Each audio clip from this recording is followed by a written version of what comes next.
1960 का दौर था। एक छोटा सा गांव जो दूर दूर तक वीरान था। गांव के बीचों बीच एक पुरानी दुकान थी जिसे लोग भूतिया दुकान कहते थे। दिन में वह बंद रहती और रात होते ही दुकान के दरवाजे अपने आप खुल जाते थे। लोग कहते थे कि इस दुकान से जो भी सामान लेने जाता वह कभी लौट कर नहीं आता।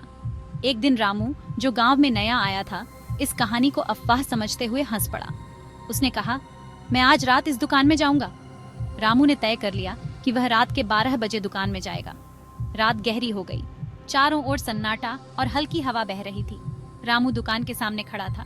जैसे ही घड़ी ने 12 बजाए, दुकान का दरवाजा धीरे धीरे चरमराते हुए खुल गया। रामू ने अपने कदम अंदर बढ़ाए।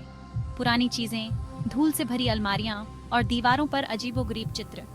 उसने मुड़कर देखा, लेकिन वहां कोई नहीं था। तभी एक पुराना टिन का डिब्बा अचानक गिरा। उसकी सांसें तेज हो गईं। तभी एक बूढ़े आदमी की परछाई दीवार पर उभरी। वह धीरे धीरे रामू की ओर बढ़ने लगा। रामू का दिल जोर जोर से धड़कने लगा, पर उसके पैर जैसे जमीन से चिपक गए थे। रामू की चीखें बाहर तक गूंजी, पर कोई उसकी मदद के लिए नहीं आया। सुबह गांव वाले दुकान के पास पहुंचे तो दुकान फिर से बंद थी। रामू का कोई अता पता नहीं था। लोग कहते हैं कि वह भी उस भूतिया दुकान का हिस्सा बन गया। लाइक, शेयर, सब्सक्राइब करना न भूलें।